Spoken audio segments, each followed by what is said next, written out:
Like చేయండి, subscribe చేయండి.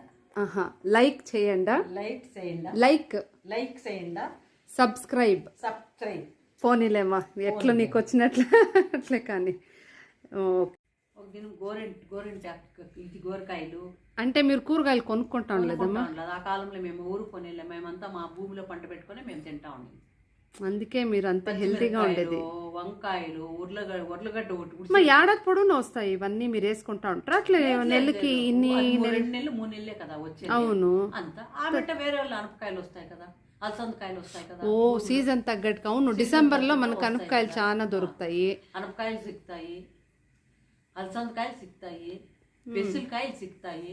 అదే అదే, ఇవన్నీ పీక్కుంటాం. వడ్లు కూడా పండుతా ఉంటారు, పండుతా ఉంటాయి. అన్ని ప్రతి ఒక్క చెరుకులు పండుతా ఉంటాయి, బెల్లంది పండుతా ఉంటాయి, ప్రతి ఒక్క పంట పండుతా ఉంటుంది.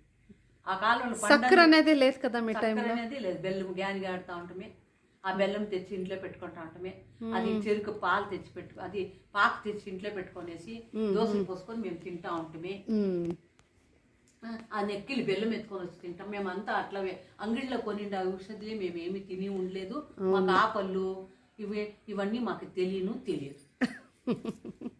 కరెక్ట్గా చెప్పేది పొమ్మ. ఎట్లా అంటే ఆ టైంలో మీకు ఏం దొరికిందో అవన్నీ. ఇప్పుడు మీకు కొన్ని ఇప్పుడు ఫ్రూట్స్ అంటే యాపిల్ లేదు అంటావు, ఏమన్నా కావాలంటే ఎట్లా మీరు తీసుకోండి? ఇప్పుడు కొన్ని ఉంటాయి, ఇప్పుడు సీతాఫలం మీరు పండేళ్ళు ఎట్లా దొరుకుతా ఉండే? చెట్లు ఉంటాయి కదా, భూములు పండుతాయి కదా. మా దగ్గర లేదు, డబ్బు లేదు, దుడ్డు లేనప్పుడు ఏం చేయాలా? మక్కర్లు ఎత్తుకొని వస్తారు వాళ్ళు. అప్పుడు మేము కాయలు కొనుక్కోవాలంటే అందరి దగ్గర ఎవరు తెచ్చేది? మాది పల్లెల్లోనికి ఎత్తుకొని వస్తారు. వాళ్ళు ఉంటారు కదా, వాళ్ళు కొండల్లో పోయి పీక్కొని వస్తారు ఈ కాయలంతా. వాళ్ళకి జీవనం కావాలి కదా, దానికి ఊరు లోపల ఎత్తుకొని వస్తారు. ఊరు లోపల వచ్చి ఇండ్ల దగ్గర వచ్చి కూర్చుంటారు. అప్పుడు మేము కొనుక్కునే దగ్గర మా దగ్గర డబ్బులు లేదు కదా, దానికి ఏం చేస్తాము? మా దగ్గర పండిండేది ఏమైనా గింజలు ఉన్నాయి కదా, అవి ఏమైనా కానీ గింజలు ఇస్తే వాళ్ళు తీసుకుంటాం. మీ దగ్గర ఏముంటే అది ఇస్తారు. వాళ్ళు తీసుకుంటారు. ఎట్లా కొలత ఎట్లా ఇస్తారు? కొలత ఒక టెంకాయ చిప్ప ఉంటుంది, దాంట్లో చిప్పులో పూలు ఉలింజికాయలంట, రేణికాయలంట, సీతావళం కాయలు ఒకటిస్తారు. రేణికాయలు, ఉలింజికాయలు, ఇంకొకటి ఏమేమో కాయలు, ఇవన్నీ వాళ్ళు ఇస్తారు. మేము తింటాం. ఆ మాదిరి తినిండేది మేమంతా. మాకు ఆపళ్ళంతా అప్పటికి తెలియదు. మాకే కాసు అంటే యావదు ఉండే మమ్మీ టైంలో? 1 రూపాయి ఉండే, 4 అణాలు ఉండే, 10 పైసలు ఉండే, 5 పైసలు ఉండే, తూట్ కాసు ఉండే. అదే తూట్ కాసులో అదంతా ఇత్తాళి కాసులో. అవునమ్మా, ఇత్తాళి 1 రూపాయి ఇత్తాళిదు, తూట్ కాసులు ఇత్తాళి కాసులో అంతా. 4 అణాలు, 10 పైసలు ఇట్లావే జాస్తి ఉండింది. 1 రూపాయి అనేది అదేమో తక్కువ లేదు అనిపిస్తుంది. అదే అదే ఉండింది. అంటే కాసు లేదని మీరు ఇట్లా వడ్లు ఎవరు వాళ్ళతో గింజలు పండింటే గింజలు మీరు ఎంత ఇస్తా ఉంటారు? సేర్ లెక్కలో మీరు ఇస్తారా? చేయిలో ఇట్లా వాళ్ళు ఎట్లా ఇట్లా ఎత్తి ఇస్తారు వాళ్ళు. ఇప్పుడు సీతాఫలం ఇది రేణిగాయలు ఇంత ఉంటాయి, అవి ఒక చిప్పులో పోసి కొలతగా ఇస్తారు.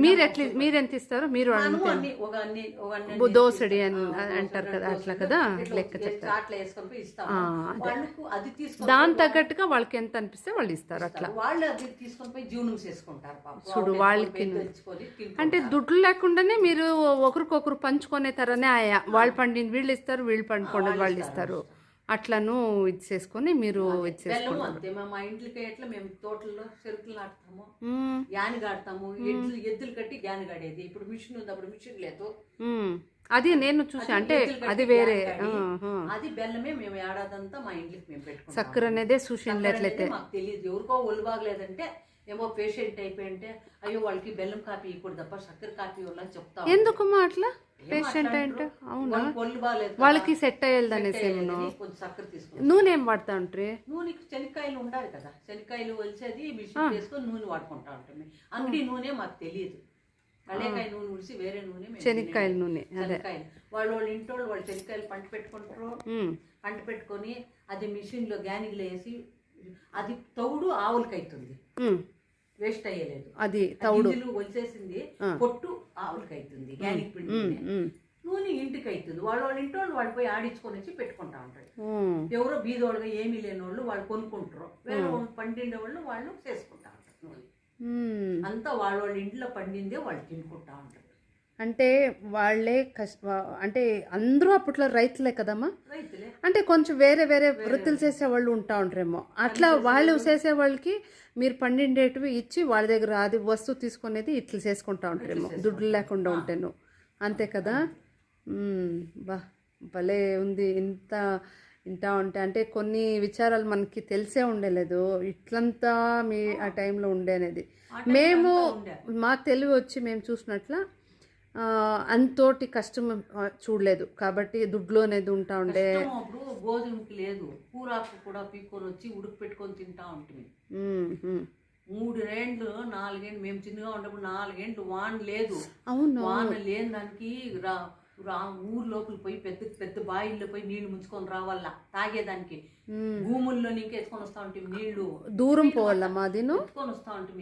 ఎత్తుకొని వచ్చి జనాలు కష్టపడిపోయి ఆవులకి మేత లేక కాన్గాకు ఈ ఆపాకులు కొట్టి వేస్తా ఉండ్రు. ఆవులు కూడా అంతా చచ్చిపోతా ఉండే. అట్లా ఆకులంతా కొట్టి వేస్తా ఉండ్రు ఆవులు మేసేదానికి.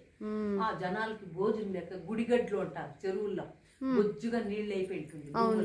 నీళ్ళు అంతా ఎండిపోయింటే 2 కట్టెలు పెట్టుకొని ఈ పక్క ఒక కట్టి ఆ పక్క కొట్టి ఇట్లా వేసి ఇట్లా కుర్చీ ఎత్తి గుడిగడ్లు వస్తాయి. ఇప్పుడు వచ్చి అమ్ముతారు, నెసగడ్లు అమ్ముతారు ఇప్పుడు. అది గుడిగడ్లు అంటాం తెలుగులో. ఆ గుడిగడ్లు తీసుకొని వచ్చి బాగా శామగడ్లు అంటారు, అవేనా? గుడిగడ్లు అంటారు తెలుగు. ఓహో, అయితే నువ్వు ఎప్పుడు చేయలే కాబట్టి మాకే తెలియదమ్మా దాని గురించి. ఉంటాయి వాటిని బాగా కడిగేసి వాటిని సన్నగా కడిగేసి 2 భాగాలు చేసి ఉడికి పెట్టుకొని ఉప్పేసుకొని తినేది. అది భోజనం పొద్దుకి. అంటే అప్పుడు ఆ టైంలో అంత కష్టం ఏమీ లేదు. 4 ఏడాదిలు వాన పడక కష్టం అయిపోయి జనాలకి తాగేకి నీళ్లు లేక, ఆవులకు నీళ్లు లేక, మనుషులకు అదేమో పూజలు చేస్తారు. ఇప్పుడు ఇట్లా అయినప్పుడు ఊర్లో ఏమన్నా చేస్తారు, ఏటో పూజలు చేస్తారు అని చెప్తారు, వాన వస్తుంది అని. అదంతా ఆ నమ్మకాలు అప్పుడు. మరి కొందరు నేను విని మీరు చెప్పింది నాకు తెలియదు ఏమంటే ఊరు వదిలేసి బయట ఉండి అందరూ వంట చేసుకొని బయటే ఉంటుంది అనేసి. ఓ పెద్ద రోగం అనేసి ఏమో చెప్తాను. బేదులు వస్తే అది ఆ కాలంలో కాలరా అని చెప్తా ఉంటారు. కాలరా వస్తే ఊరు లోపల ఉండకూడదు. ఊరికి అవతల పోయి మన భూముల్లో మనం గుడిసెలు వేసుకొని ఆ గుడిసెల్లోనే భోజనాలు చేసుకొని. మీరు ఉంటాం అట్లా? మేము ఉండలేదు, మా తాత వాళ్ళు చెప్తా ఉంటారు. అంటే వాళ్ళ టైంలో వచ్చింది, ఆయన వాళ్ళు కూడా ఉండారు అప్పుడు. వాళ్ళ టైంలో వచ్చింది. వాళ్ళు ఉండరంట. మా భూమి ఉంది పొద్దువానే వాళ్ళు ఉండరంట. ఆడే ఎన్ని దినాలు ఉండరంట? 3 నెలలు ఉండరంట. ఓహో, అట్లా వాళ్ళు ప్రతి ఒక్కరు పల్లీలు వదిలేసి వాళ్ళ భూములు ఎలాంటి అంటరోగం తర ఏమైనా వచ్చేస్తుంది, లేదా ఒకరి నుంచి ఒక్కొక్కరికి ఇదైపోతుంది అనేసి. అంటరోగం వచ్చేసింది దానికి. అప్పుడు ఏమి లేదు కదా, ఊరు చేసి వాళ్ళ భూముల్లో పోయి ఆడే చేసుకొని తినుకొని అట్లే ఉండి 3 గుడి చేసుకున్నట్లే. అప్పుడు గవర్నమెంట్ ఏమి చేయలేదమ్మా? కొన్ని దినాలు వాళ్ళ గవర్నమెంట్ పంపించేసి ఊర్లో అగిలుతుంది కదా. అవును, ఒకరికి పోతుంది. భూముల్లో వాళ్ళు అట్లా ఉండిపోయిన వాళ్ళ తోటల్లో వాళ్ళు పోయి ఉండిపోయినారు. అంటే మీ టైంలో రాలేదు అవంతా? మీకు కరువు కాలం చూసిండవు నువ్వు? కరువు కాలం గ్యారెంటీగా చూసిండా. అబ్బా, గవర్నమెంట్ గెంజి వస్తా ఉండే. గవర్నమెంట్ వాళ్ళు వచ్చి గోధుమలకి గెంజి అంటే వాళ్ళు ఒకతా వచ్చేస్తారు అందరూ. స్కూల్లో లేదు, స్కూల్ కి వస్తారు. అదే స్కూల్ దగ్గర చేస్తారు వాళ్ళే. ఓకే, జనాలు పెట్టుకొని అంత కష్టం. గెంజి సిక్తే చాలు ఉన్న టైంలో గోధుమలు నానబెట్టేసి గోధుమలు గెంజి పోస్తా ఉంటారు గవర్నమెంట్. అది పోయి అన్ని జనాలు పాత్రలు ఎత్తుకొని పోయి వాళ్ళ దగ్గర పోపించుకొని వచ్చి తాగుతా ఉంటారు. అట్లా కూడా గవర్నమెంట్ కొన్ని దినాలు చేసింది. స్కూల్ బిడ్డలకి గెంజి పోస్తారు. ఇట్లా బీదోళ్ళు కూడా పోయి అంతా తీసుకొని వచ్చి తాగుతా ఉంటారు. అంటే అప్పుడు వ్యవసాయం అనే దానికి వాన్ లేదు అని ఈయనంతా అంటే ఒకేసారి 4 గంటలు కంటిన్యూస్గా వచ్చింది అంటే కష్టం అయిపోయి ఉంటుంది. అంటే చాలానే ఆలోచించేదానికి మనము ఎంత వేస్ట్ చేస్తాం అనిపిస్తుంది నీళ్ళు. ఇప్పుడు జనాలు తెలుసుకుంటే, అప్పుడు మీరు పడిండే కష్టాలు తెలుసుకుంటే మాత్రము ఇంత ఒక్కొక్క డ్రాప్ నీళ్ళు కూడా ఇంపార్టెంట్. ఇంకా ముందరికి ఏమేమో ప్రాబ్లం అవుతుంది అంటుండరు. ఏలం అట్లంటావు? జనాలు కరెక్ట్ గా వాడాల, కరెక్ట్ గా చెప్పిండారు. గ్యారంటీ ఎంతో జనాలు అంటారు భూమికి కష్టం ఉంది, నీళ్ళు ప్రపంచంలో కష్టమైతుంది. కైవారం తాత రాసింది ఊరికేనా? తాతయ్య చెప్పిండారు. మనం కళ్ళు ముందరను చూస్తూ ఉండము, ఇవన్నీ చెప్పేకాయలేదు ఏమేమవుతుందో అని. సో ఇప్పటి నుంచే మనము అంత జాగ్రత్తలు పడాల, కొంచెం ఉడతాయం చేయాల అంతే. చాలా విచారాలు తెలుసుకున్నట్లాయా. అంతే ఆ కాలం వాళ్ళు మా మీరంతా చాలా గ్రేట్ మా నిజంగా. ఎంత మీరు ఈ కాలంలో కూడా మీరు అంత గట్టిగా స్ట్రెంగ్త్ మీలో ఉంది. మాకు చూడు ఇప్పుడే ఈ ఏజ్కి మాకు ఎంటికలు నెరిసిపోతూ ఉన్నాయి, మేము మోకాళ్ళ నొప్పులు, పండ్ల ప్రాబ్లంలు ఇవన్నీ చెప్తాం. మీరు ఆ టైంలో తినిండే ఫుడ్కి అది మీలో అంత తాకత్తు ఉంది. మేము ఇప్పుడు తింటా ఉండేది ఏమేమి మంచిగా లేదు. ఒకటేమంటే మీకు మాకు ఉండే ఆ డిఫరెన్స్ అదేనే. ఆ హెల్తీ ఫుడ్ మీరు తినుకొని మంచి పదార్థాలని మీరే పండుకొని తింటా ఉండింది మిమ్మల్ని ఆ మట్టంగా ఏమంటారు స్ట్రాంగ్గా పెట్టింది. మమ్మల్ని చూడండి ఇట్లా అయిపోయింది. ఆర్గానిక్ ఫుడ్స్ని మనమును పెంచుకోవాలంటే ఇట్లా ఏదో ఒకటి. ఇప్పుడు నేనేమో టెర్రస్ గార్డెన్ చేసినాను, ఎంత కష్టం అవుతుంది. ఒక్క కూరగాయ ఏమన్నా ఒకటి ఇదైందంటే అంత ఆలోచిస్తాను. ఆ టైంలో నీళ్ళు లేకుండా అంత ఇబ్బందుల్లో ఎట్లో మీరంతా గ్రేట్ అని చెప్పాలమ్మా. ఆ టైంలో ఉన్నోళ్ళు మీరంతాను ఉన్ని అదంతా మనసులో అంటే కొన్ని విచారాలు మనందరికీ తెలియపరుస్తుంది. చాలా చాలా థ్యాంక్స్ అమ్మా.